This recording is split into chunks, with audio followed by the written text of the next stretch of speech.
Greetings! Welcome once more to the Dracovin Empire. Are you ready to dive back into Golarion, the world of Pathfinder? If you are, I am your host and guide here, Dracovin. I am ready to open up a portal through time, space, a gateway through dimensions to Golarion.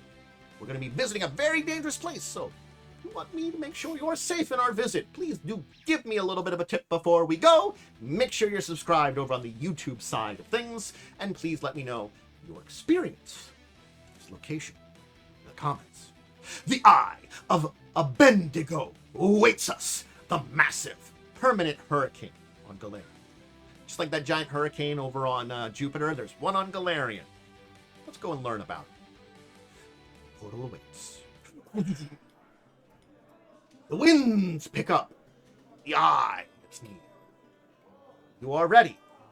I lead you on a journey to learn all about it. The problem with the eye, the problem with learning about it, is there's no one location which defines and talks about the eye. There are some books. 3 books I would recommend. From the original first edition, both the campaign settings and Undersea World Guide do dive into it. And of course the world setting from 2nd edition does the same. But these 3 books have a problem when it comes to the eye. Their information is pretty spread out. So again, if you want to go do some research on your own, you're going to be dealing with other locations. The Soddenlands, Medigolti Island, the Shackles. These areas talk about the eye, discuss, give you information about the eye. But they aren't one place about the eye. That's the thing I kind of feel bad about. I love for a big source to talk about everything about the eye. Especially its center. We know so little about it. Anyway, the eye. This is the eye, right at the fall of the Soddenlands. Well, I should say the birth of the Soddenlands. The fall of Lirgin. The fall of Yamasa. The birth of the Soddenlands. That's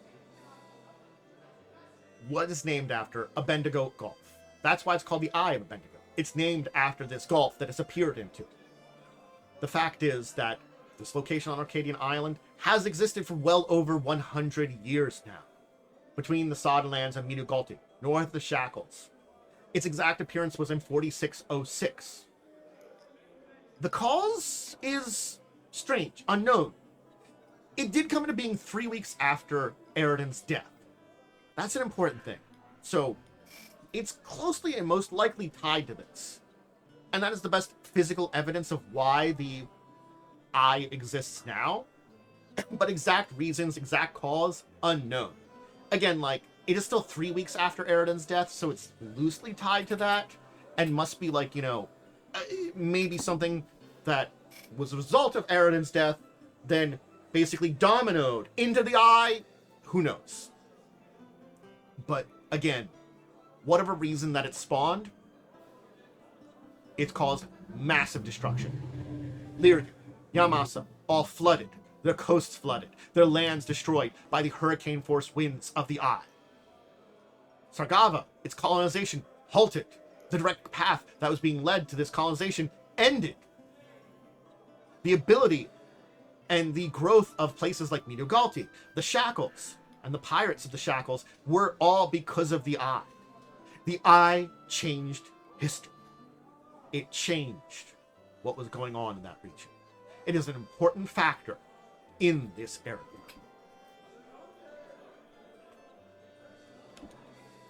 You can see a big map in. This is a huge region here. This is continents. Yeah. We're taking a look here. And you can see here, this is Garund, Northern Garund at least, and Aveston. 2 major culted continents. Because of this, you can see how big the eye is. That's why this map is good. The eye. The hurricane. Its intensity varies. At weakest, it'll tear the sails off of even the biggest ships. At strongest, those large ships splinter. Just gone. Occasionally, it just spawns other storms that it tosses out. These will travel up and down the Garundi coast, bringing torrential rains, hurricane force winds into outlying regions, destruction. It spawns other hurricanes. The Shackles and their pirate lords love this thing. They can hide behind it. There are no major governments that can oppose them in the region, and that's because the Eye keeps anybody that would be a major government from opposing them. They can keep their illegal activities going. In Medio Galti, with the Red Mantis, the assassins there, they love it because it helps parts defend them. Any major attack still has to deal with after effects of the storm. The fact is that it's understood to be connected to Aaron. That's the understanding of it, because again, that 3 weeks, it's close enough. And there were a lot of major events and ripples from Eridan's death. But keeping an idea of what's keeping it going, why it's tied here, why it doesn't move, that's unknown. Oh, looking in on the Eye, the center, well, it's calm waters there. The large eye at the center of the hurricane. Divinations, magically, trying to do there. But those waters are also choked with debris. Stuff that's been thrown in there, drawn in there. So what secrets are in that center? Unknown. Could be deep on the ocean floor. Could be something hidden amongst that debris.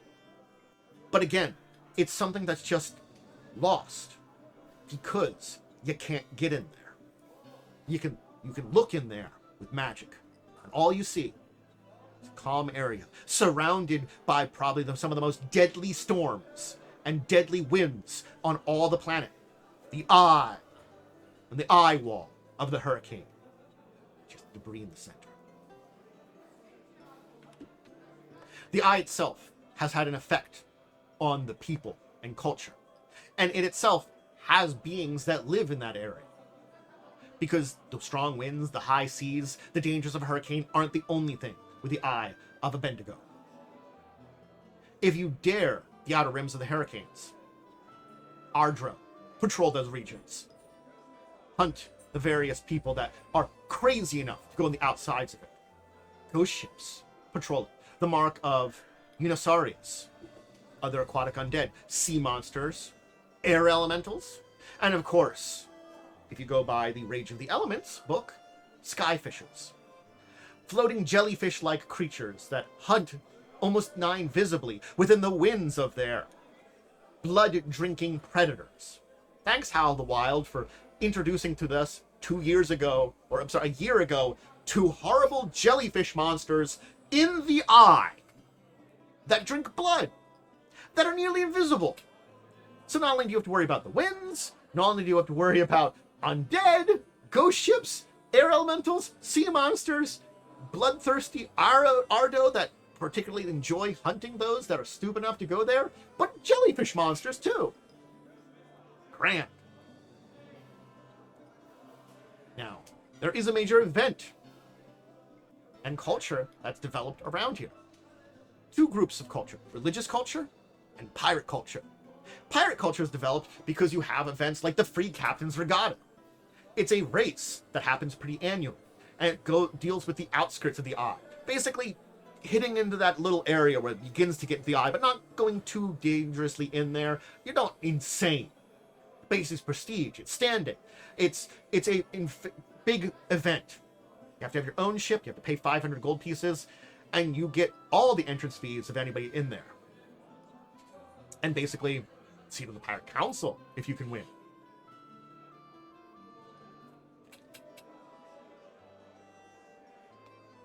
It is a massive event.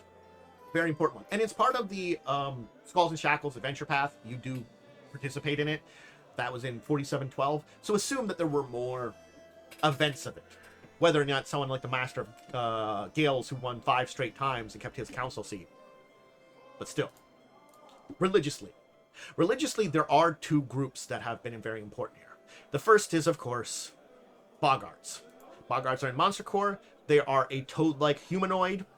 They have the ones in the Sodden Lands worshipping Rovagug, the Great Destroyer, the Apocalypse God, the thing that's sealed in the center of Golarion, that you don't want to get out, the thing that creates its horrible spawns, of which, before it was probably removed the Trask was one of, but various other similar creatures. Yeah, that thing, the bringer of the apocalypse. Boggards worship it over there in the Sodden lands, and believe that the Eye is connected to it. Isn't that wonderful? The other group that worships it is, of course, a group known as the Stormkindlers. Well, two groups. The original Stormkindlers were a cult of Gozera, who believed the Eye was a manifestation of Gozera. Things didn't go well for them. Basically, they flocked to Sodden lands, they wore masks. Eventually, basically, the Eye caused them to die. They weren't prepared to survive it. But there are a new group that's taken up the name Stormkindlers. Basically, a successor group. Now, these followers of Gozera have adopted this name, and they are a little different than the originals. They don't necessarily believe that the Eye of Abendego is a manifestation of Gozera. Maybe a little bit. But basically, they see it as a will of Gozera in a lot of ways. Gozera being a deity that connects up with the natural world. The god of nature, of storms, of sky, of wave, of wave and surf. The dualistic nature of both god and goddess. Interestingly enough, a dualistic nature deity. So understanding Gozera is pretty deep to their culture. And this new cult, rather than basically making the same mistakes, still wants to understand the Eye, still wants to study the Eye, understand it, know its nature, know maybe what its connection to the Gozera is. But this one basically has elaborate methods to navigate the Sodden lands. They've come up with ways to stay safe. They're basically, you know, they had some great ideas about, like, the connections. They went a little too far on their, like, you know, worship here. Maybe the storm isn't necessarily Gozera incarnate, but maybe it's connected to Gozera. We still want to study it and understand it because it understands the storms, understands the magic, understands the universe, you know, understands our Lord, our God, our goddess, whichever aspect of Gozera you're worshipping. Its nature, the dualistic nature of it. And, you know, yeah. It does not have particular gender, but appears in different genders and aspects because of, you know, the different aspects are the different genders, basically. But it's a being of nature, so it transcends that. Just depictions. But anyway, they'll figure it out, maybe. Something about the Eye. They at least have found a way to stay alive while doing it. Good on them. Good luck. Good luck, guys. Good luck. You haven't died yet. But yeah, there's a little brief snippet on the Eye of Abendego. That's kind of what we know about the Eye, and there are stories to tell about the Eye. Certainly what's going on in the center of it, what caused it, there's origins of it, why does it keep going? These are questions that could be asked in an adventure, in stories, in various media that Paizo could still publish. But you could also ask that and develop it yourself, too. It's one of those things, is I always talk about these as inspiration. And the Eye is an inspiration. While a lot of the islands, the Shackles, Media Galti, the Sodden lands, are very influenced by the Eye, the Eye still is its own story point. And that's why I felt like it was very important to talk about it, because it is its own thing. Whether you're trying to find a way into its center, to navigate it, to learn more about it, to understand more what is the Eye. There are many stories to tell. Perhaps being a person connected to the Stormkindlers, that they've hired on some adventurers to look into something, to maybe find a way to dive into the center of the Eye, to look into what's going on there. There's so many questions about it, so many things that could be explored. And that is why I talk about these things. I hope you've enjoyed joining me on the adventure, learning about the Eye of Abendego. But that'll be it for today. Please check out my stuff either live over on Twitch or over on the YouTube side of things. Over on Twitch, I record stuff like this. I have live plays of TTRPGs. My current Pathfinder 2nd edition game is Fall of Abendego, Wednesdays at 8. Make sure to check that out. I have talk shows, discussion shows, like Discussing Tabletop, Saturdays at 6, where I talk about news of the week, dive deep into tabletop topics. All this stuff, along with some video games, some variety streaming, some chatting, some various stuff over on the Twitch side of things. But if you just want to see all the tabletop stuff, that's what gets uploaded over on the YouTube channel. Please do, if you're over there, make sure you're subscribed. Make sure you comment on any of these videos or watches. It always helps out. And yes, if you do want to watch some of my other stuff, I'll eventually maybe get a VOD channel to check it out. But for now, just the tabletop stuff over on YouTube, all kind of condensed down. And of course, check out my social media link below for just updates on schedule, what's going on, anything big going on. And of course, if you enjoyed this, join me again next time. But until then, until you join me, and we dive back into Golarion or some other world, I bid all of you out there a deep and wonderful farewell.